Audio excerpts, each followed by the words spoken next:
Good morning and welcome to another episode of the Happy Head podcast. I'm your host, Paul, and today I'm joined by Sarah Jane Lewis. Good morning, Sarah Jane. And by the way, Sarah Jane's in the forest. I hope you can see that. Good morning. Thank you for having me on your show. And yes, I like to bring a little bit of love and light to these podcasts so you can get a feel of what I do. I really like that. I've got another photograph. It's a mural, but it's kind of like on a canvas about yay big. But hmm you were telling me before we started recording, that's wallpaper, yeah? It's wallpaper, yes. It's a bit 80s. I remember when we moved into a house in the 80s, they had like this sunset mural on the wall, and everybody was a bit like, oh, it's a bit, I don't know, icky. But I couldn't find a picture. I couldn't find something that represented the thing that I love, which is being out in nature, being out in the forest. And I really feel when I look at the Zoom, I can see it. And I think it helps visually to kind of feel calm and relaxed and get you into the right state of play. It's nothing worse than, I don't know, I've had a boring background for a long time. It just looked a bit too corporate, didn't really represent who I was. Yeah, I get that. It's really funny because you get the whole range of backgrounds. There's the famous photograph now from some poor person that went onto a BBC news broadcast, and she's like her bedroom, and she's kind of sitting there doing the like all the official done. There's the door, and there's a bookcase, and on the bookcase there's a sex toy right there in the middle, and half of me is going, she's put that there deliberately so she'll go viral because she did go viral, or it's just a strange place to keep one of your toys by your books. It's And dusty, surely. yeah, it's brilliant. And I've seen, people with their washing out. I've actually had to say to people, excuse me, you've got your washing out there, don't you? Oh, I Yeah. forgot. And then they've got the knickers and socks and stuff, and they have to get rushed out of the way. And, the one thing I'm not really keen on are the kind of what you call them, green screen backgrounds. No, because Because you they kind of look look a bit good, odd.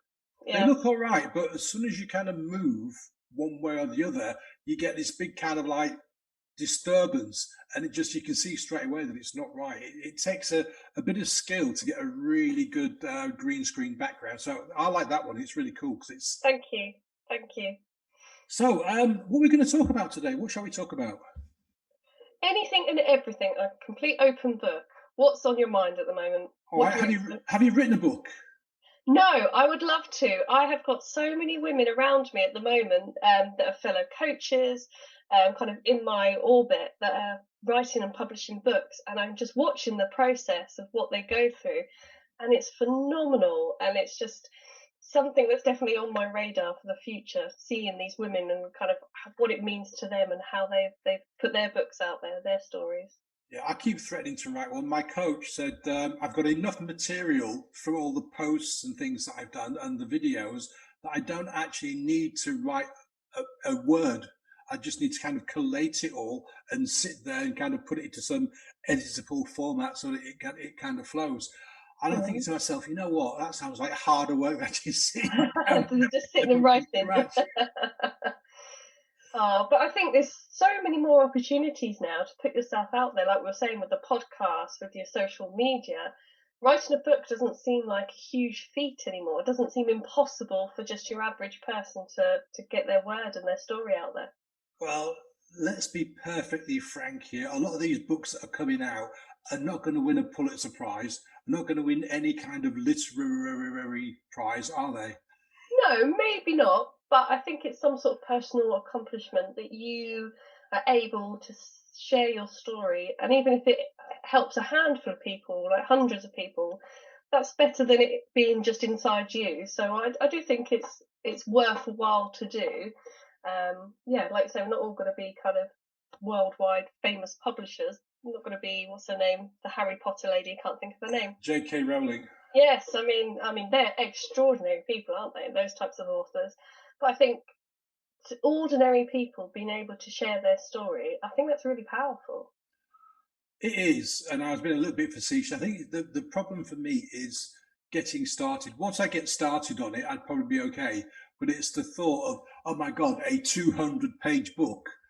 Where do I start? And I've At got the the beginning. pros. Oh yes, I knew you were going to say that. Yeah, you start at the beginning, of course you do. But it's a big project and fitting it in and all the rest of it. But yeah, I need to get around to doing it because what a lot of people say is that a book is better than any kind of business card that you can have, because you can send it out to people. It's a really great introduction. My coach, he sends out hundreds of books when he goes out to do public speaking.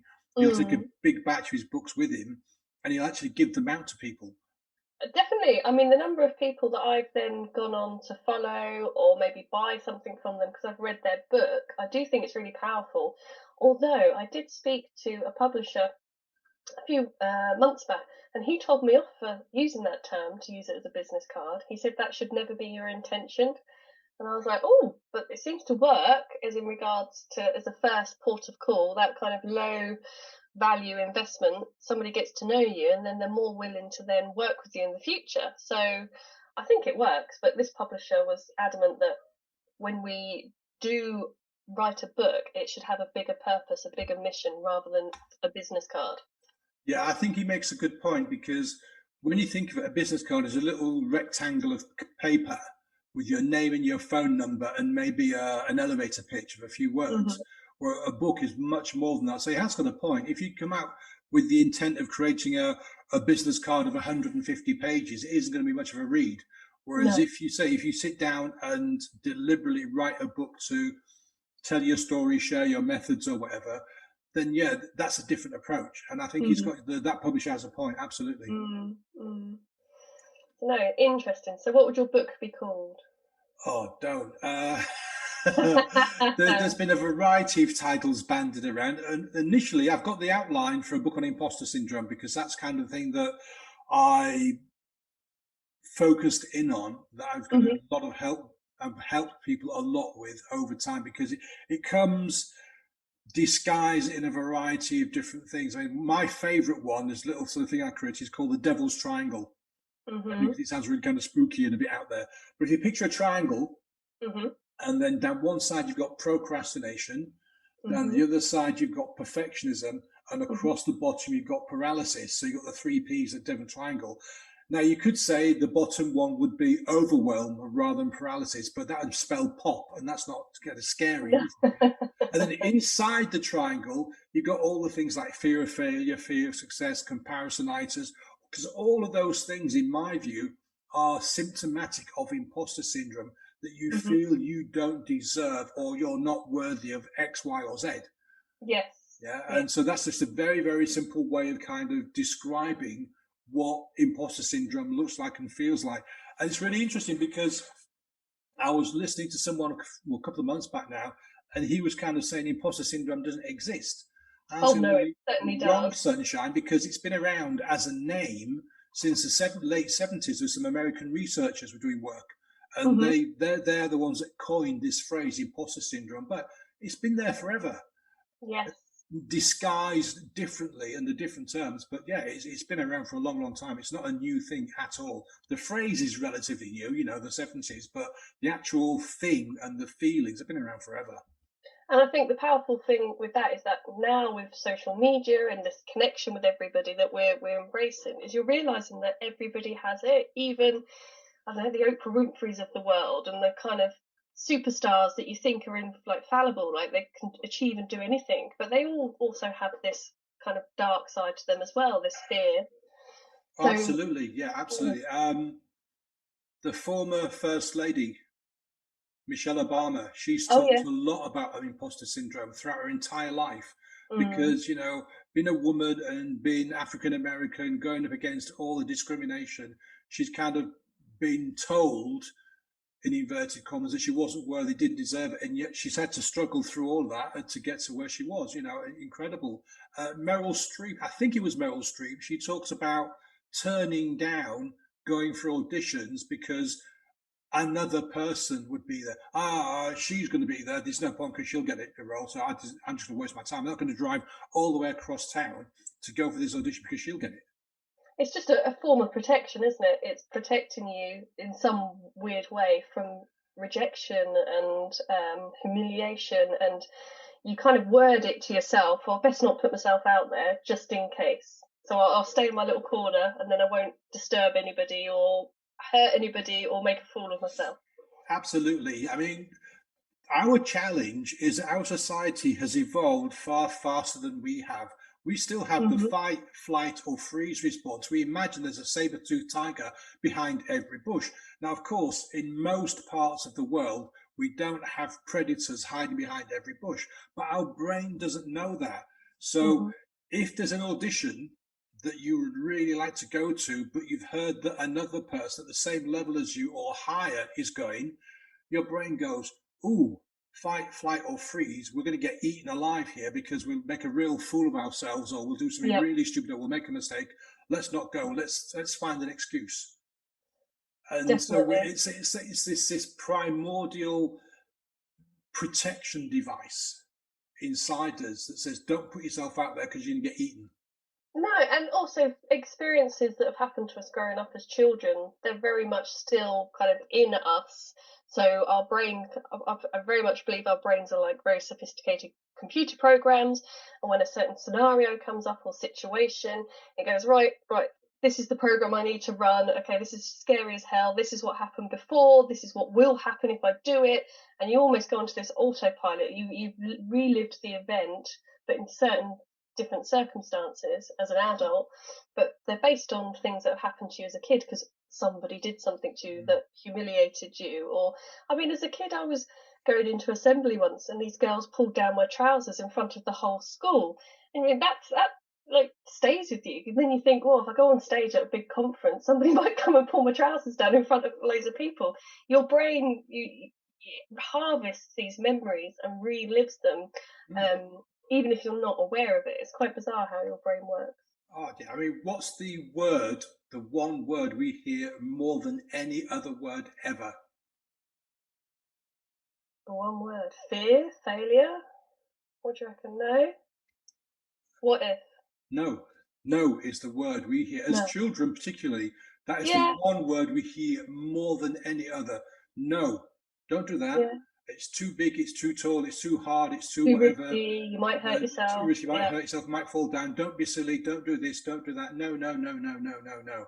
And again, I mean, I find with my clients when I'm talking with imposter syndrome, it is those things that you just mentioned. You know, your client wants to do something, they can't do it, you can't figure out why, and then you, because I'm a hypnotist and I've got other kind of modalities that I can use. So you go back and you kind of like, it's like being an explorer. Mhm.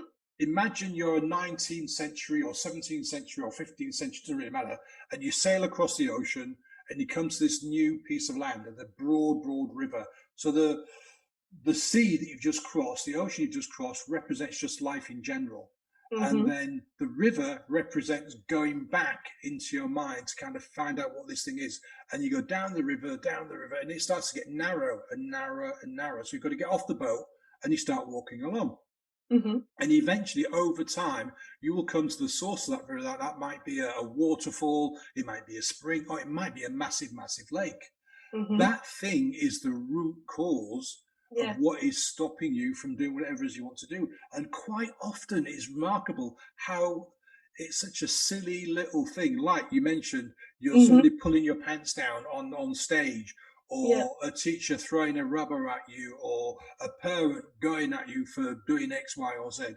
Stupid little things that lasted that long, Mhm. yeah.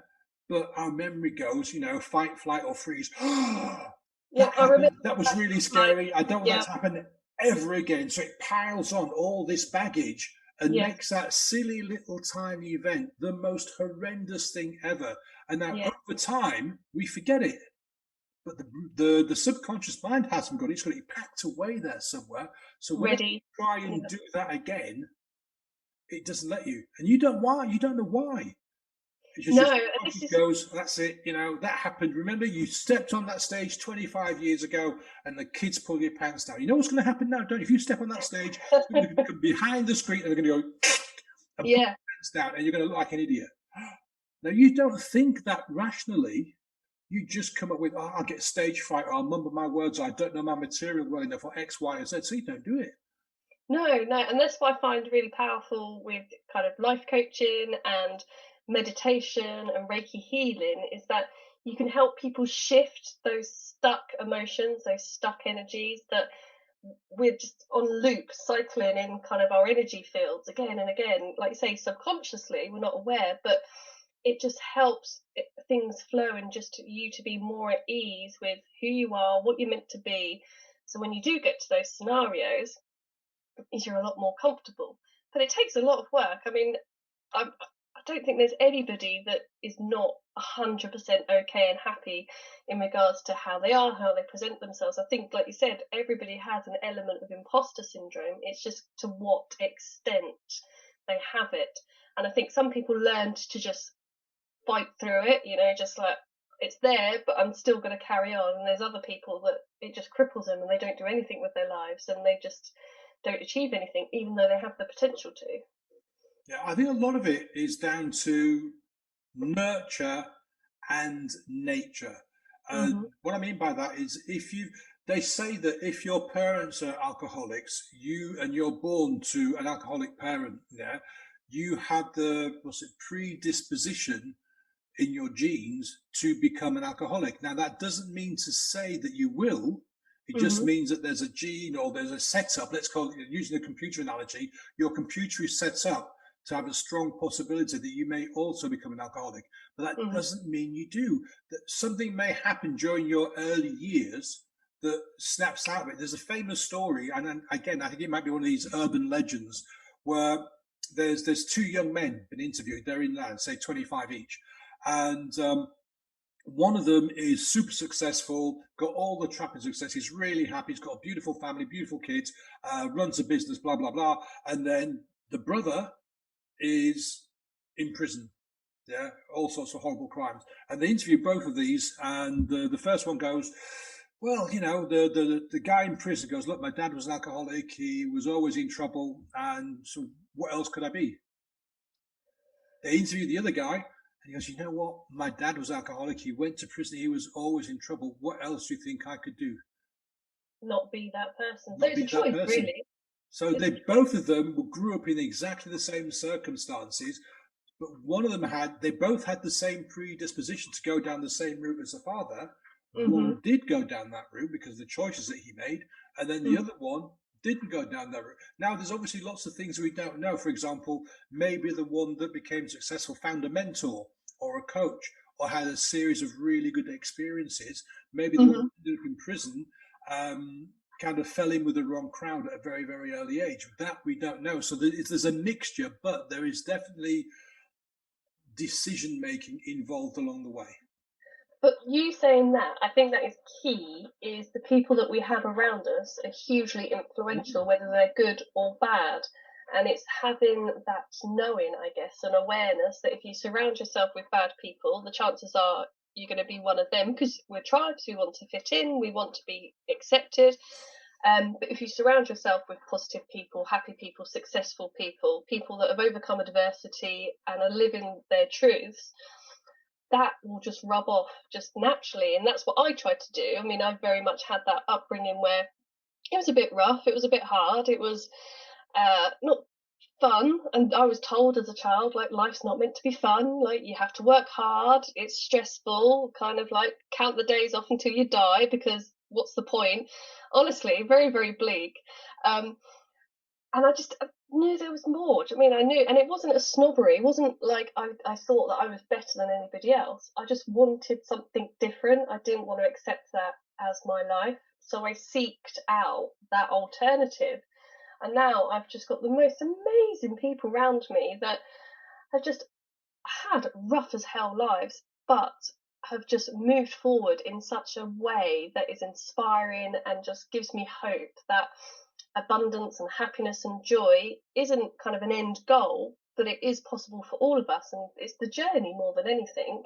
So having this hard life, yes, I mean, most people might have different versions of a hard life, but your journey to being that person, that true essence of who you're meant to be, why you're here, is what is the good bits, really. Like, and I think surrounding yourself with people that have done that helps you stay on that right path, that right track.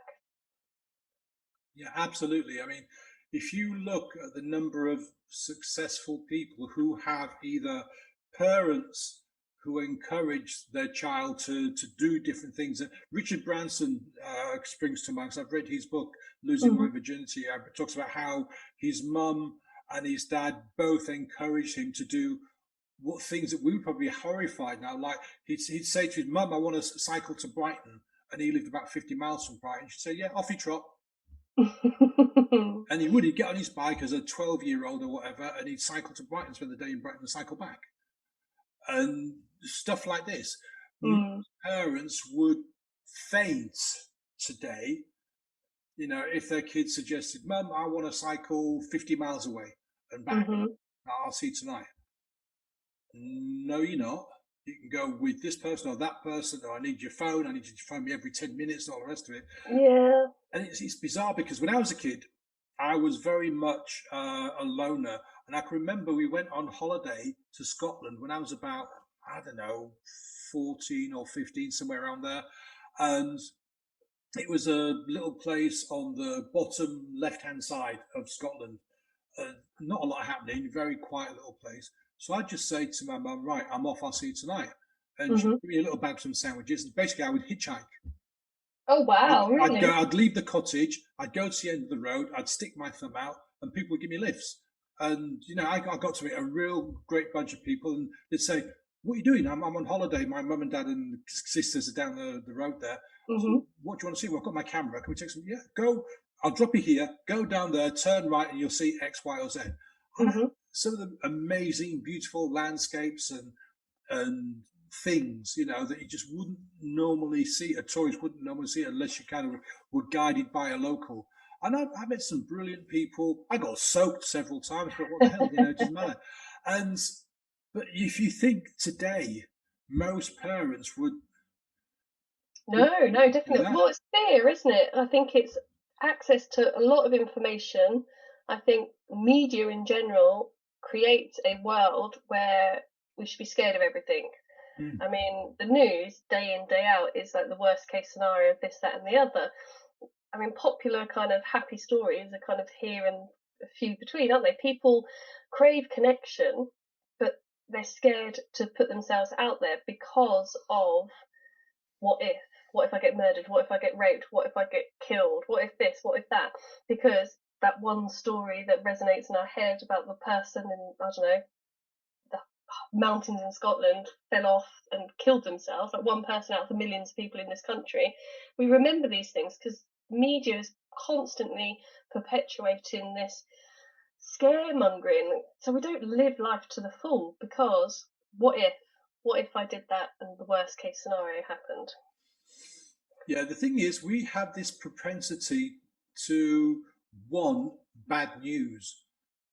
Because if you think about it, if we wanted good news, the news and the newspapers and TV and social media would all be about the good stuff. Yeah. Oh, Fred's just had a beautiful baby boy. Oh, they've just planted a brand new garden in this, and all the cool stuff that was happening. But no, no, no, no. Floods here, death there, war there, Yeah. these here, blah, blah, blah, blah, blah. And I think the reason people crave that so much is that it's a kind of like there, but for the grace of God go I. That I'm not Mm. facing the floods, I'm not facing this, I'm not facing that. That there's a war going on, but yeah, yeah, it's way over there. It doesn't. Mhm. I mean, I don't watch the news now. I No, don't. I don't.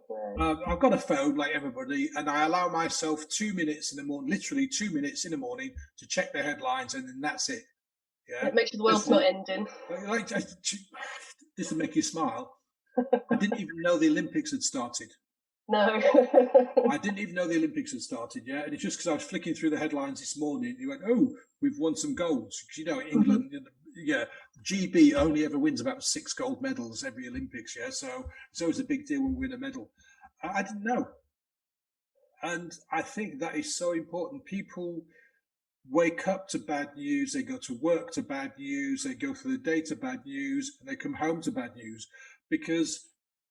And I actually tested this. If you listen to something like Radio 4 at 6 o'clock in the morning, they'll have somebody on, Mhm. and because they create the news, they'll have somebody on and do an interview, and they will take snippets out of context.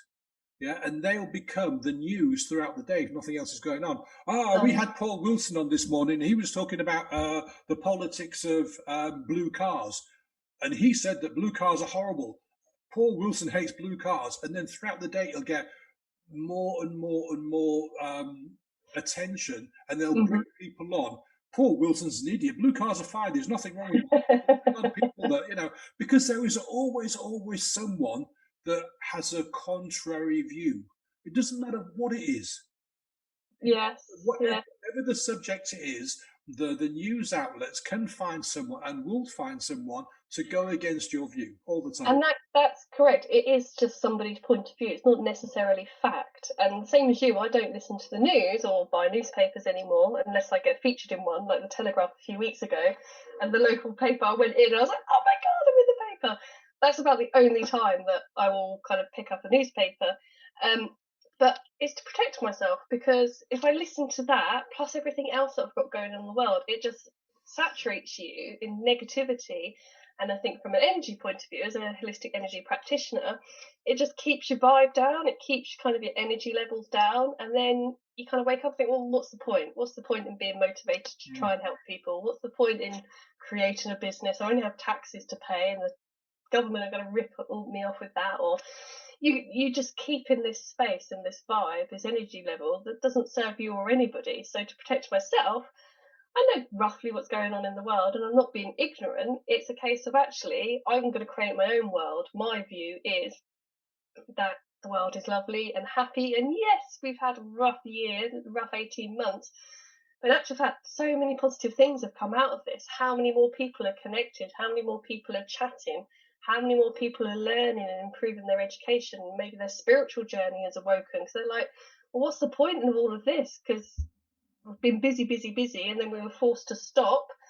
Now what do I do with my life? And I think I err on the side of look for the positive, be grateful, and create that world around you, create your own reality. And it's more than doable. I completely agree. I mean, to give you an example, I suffered with depression for a long time, and I'm coming to realize that part of it was being afraid. I was Hmm. afraid that a meteor was going to come out of nowhere and blast us back into the Stone Age, or the volcano underneath Yellowstone Park, the super volcano, would erupt and blind out the sun for 5 years. I can remember not the Cuban Missile Crisis, but one very similar when the Yeah. Russians and the Americans were going to go against each other in World War III, and crime was really bad, and I was going to get attacked and beaten up and killed and shot and run over, and all these horrible things were going to happen to me. And then one day I kind of realized, well, you know what? Yes, a meteor might And if it come down did, and hit us. not a lot you can do. Exactly. Yes, Yellowstone may erupt, but those big events are extremely unlikely.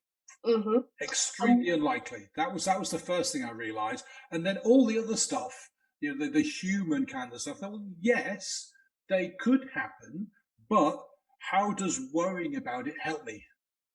And I No. went, well, actually, it doesn't help me, because if I worry about these things that might happen, I might walk into that situation deliberately because my worry, look, you're going to get beaten up. There's a bunch of lads over there. Let's go and make them upset, and they'll beat me up. And Hmm. I realized there was just no point. There's absolutely No. zero point at all. And it takes energy to do that, Mm. physical energy, to invest that amount of time in worry and anxiety and stress. I mean, if you imagine yourself as a battery, you're kind of running yourself down, aren't you? Because you're mentally, your brain's whirling, thinking about all these different scenarios. Now, if you flip that on its head and think about all the positive scenarios that could happen, the wonderful life that you could have, the amazing relationship that you desire, the wonderful home, or the food that you could eat, or the lovely clothes that you could have. If you fantasize and daydream and meditate on the positive, what you'll find, a little bit like your car analogy, is you'll start to attract those things into your life, because your brain is being programmed slightly differently, and it is reprogramming your brain. So imagine I really love VW camper vans. I really want a red VW camper van. Everywhere I go, I see VW camper vans, like red ones. They're just everywhere, because I'm thinking about that. I'm desiring that. I want that in my life.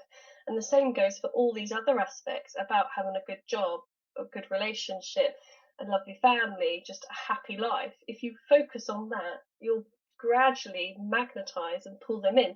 And it's not wishing for them, but your brain will actively look for things that you can do. And if an opportunity comes up, you go, oh, actually, do you know what? That could get me to where I want to be. So I'm more than likely to take it rather than sitting back and being fearful of what if this happens, what if that happens. So it's just shifting yourself into a more positive space, having fun with it rather than using that energy for all the negative and worrying, because it takes the same amount of energy. One has a great outcome, the other one just gets you down and drinking whiskey or wine or whatever, because you just think, what's the point in living? Because you're just not focusing on good things. So use that energy and expel it in a positive way rather than a negative way. And that's taken me a long time to learn that, because like you, very much I wouldn't get out of bed. I was on antidepressants, going through a horrible custody battle with my ex-husband, and just everybody was around me just telling me, just fight, just argue. Do you know what I mean? You're a bad mother if you don't have your children all the time, right? And it was just surrounded by people just fueling me, and all it did was just send me into a negative spin where I just was taking antidepressants and hiding in my bed because I didn't want to face the world, because it's not what I wanted. I didn't want the fight. I didn't want the argument. I didn't want the stress. Not because I don't love my children. I do. Um, just listening to other people and other people's thoughts and actions and what I should be doing rather than listening to what I felt I should be doing. And it's taken a lot of inner work, a lot of realization to realize that other people, other people's opinions and perceptions, that's not what I should be following. I should be following my inner voice and do what aligns to me and makes me happy. And in actual fact, that just instantly makes you feel lighter when you realise you just take that pressure off and go, it's okay, you can listen to yourself. And if you focus that inner voice on positive things, it's amazing what can happen in your life. Yeah, I agree with a lot of what you said there. Definitely the battery analogy is so true. You worrying and being concerned about all the negative stuff in the world does drain you, and I completely agree that sometimes you can't even get out of bed, and that used to happen to me a lot. I used to get lots of colds and lots of flu, Mhm. and at the time I kind of thought, well, I just must have this, what's the word I'm looking for, this weak immune system or something. Mhm. But in fact, it was because I was just draining myself of energy. So my body didn't have the resources it needed to fight off, Mhm. bacteria and viruses and stuff. So I was always getting colds and flus and coughs and what have you. And because of that very thing, that I was worrying all the time. And now I'm not being kind of like woo-woo here. Oh Yes, no, love bad woo. stuff does still happen. You can have all Yeah. the positive thoughts, all the positive vibes. You can think about red VWs as much as you want. Yeah. That doesn't stop bad things happening, but what it does stop is you worrying about things that may or may not happen ever in your lifetime. And Mhm. that's the important distinction. Yeah, we're not saying, Mhm. life is puppies and yellow flowers. We're just saying that if you have that kind of outlook, you're more likely to be kind of steered that way. Yeah, Yeah.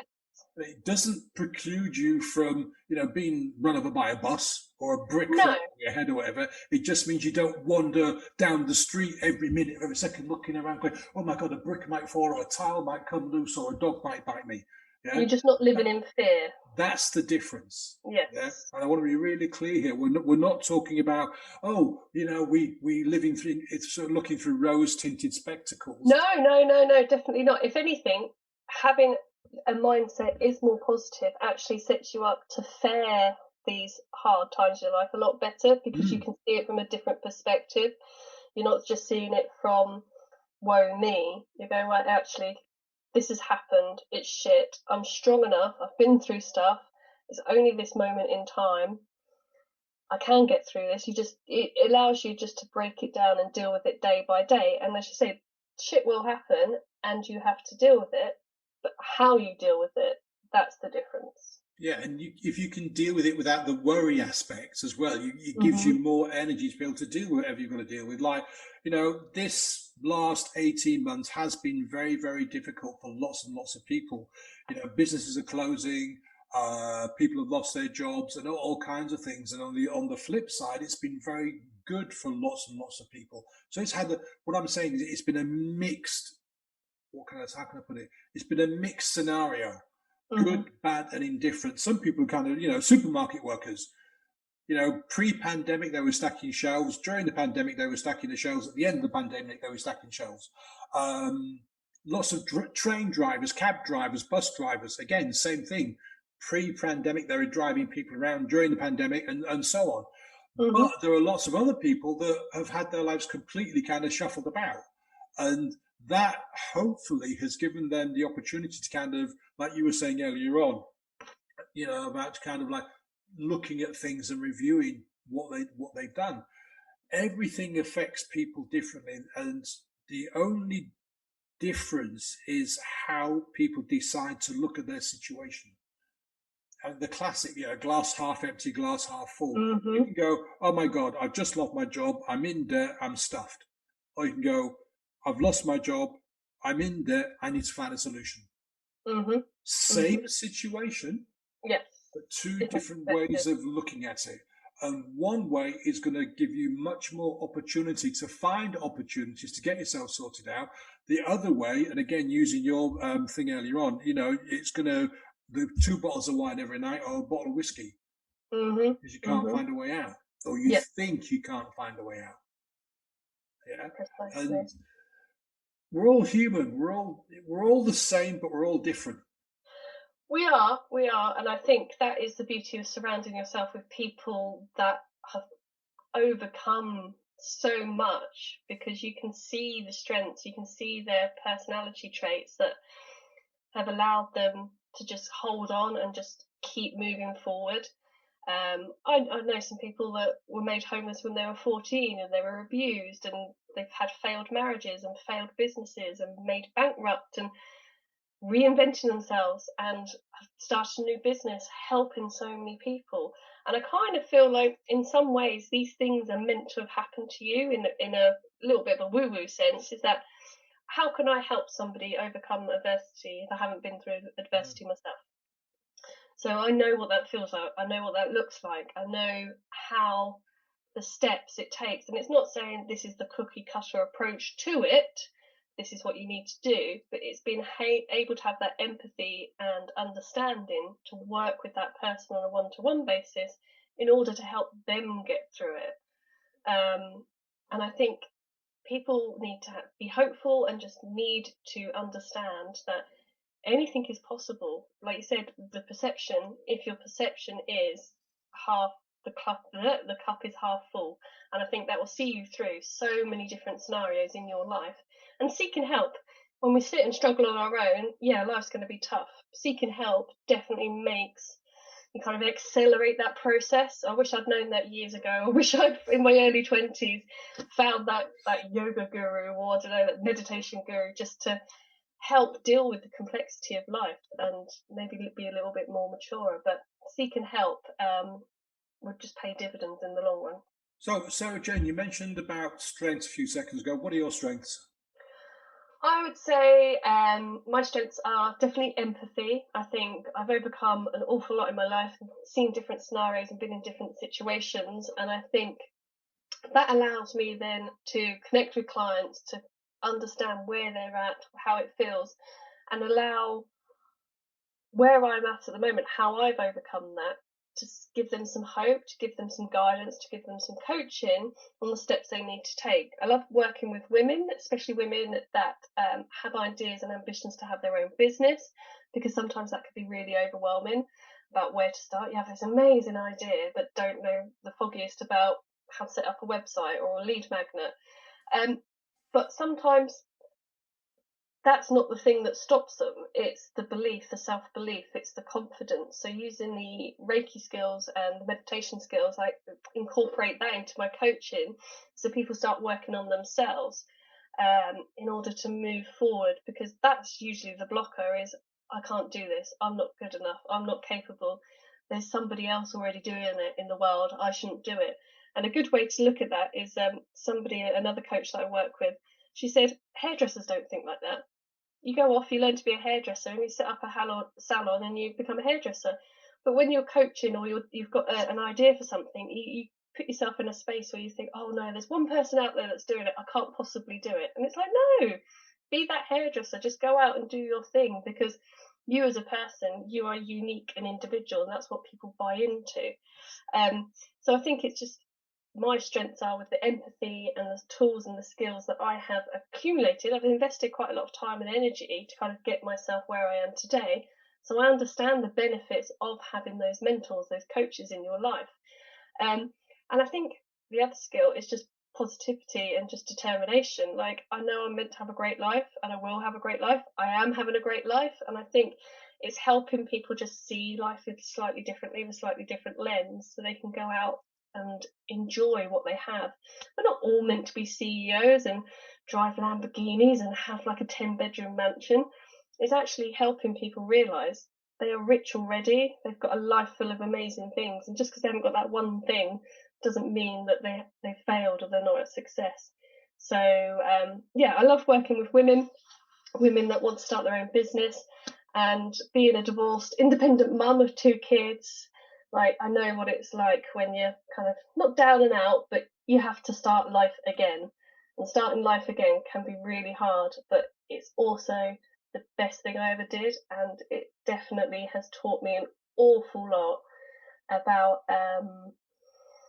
I don't know, self-belief, having value for yourself and integrity for how you want to live your life. We can all live a cookie cutter lifestyle. We could always be that Stepford wife and follow the rules and do what we're meant to do. But no, not meant to. Live your life, live and be the person you want to be. Do you have anything going on at the moment, or the best way for people to reach you? I have a website, www.sj-lewis.com. I'm just creating a coaching program to help women take those first steps to transform their lives, to work on that inner part of themselves. And I'm just about to appear on stage for an event called Be Inspired, to talk about what makes a powerful woman. So I'm really looking forward to that people can come along and watch that, or watch online, this 2-day event. And it's just full of the most amazing women, inspiring women, talking about their stories and their truth. And mine is all about what it means to be a powerful woman. And that isn't shoulder pads, kind of, high level CEO. I always think of Bette Midler when I think shoulder pads, that kind of working girl. I can't think of the other lady that did it, these 80 icons when you think of powerful women. It's actually powerful women are women that have overcome so much and still here, still standing, still moving forward, and what that actually means. Yeah, powerful, that again has different connotations for different people, doesn't it? Mhm. Mhm. So So, listen, Sarah Jane, we're coming up to almost an hour we've been chatting. Um, any final thoughts, any final words before we close out this episode? I think people need to embrace who they are. You are amazing. Whatever you're here to do, whatever you enjoy doing, follow your passions, find happiness in every day, and do more. Don't accept what you have. If you feel like you've got more to do in life, go and do it. Find somebody to help you to get that. And yeah, kind of feel the fear and do it anyway, as such. Feel the fear and do it anyway. Listen, Sarah Jane, thank you so much for your time. Thank you for watching, guys and girls, and I'll see you on the next episode of the Happy Head podcast. Bye for now.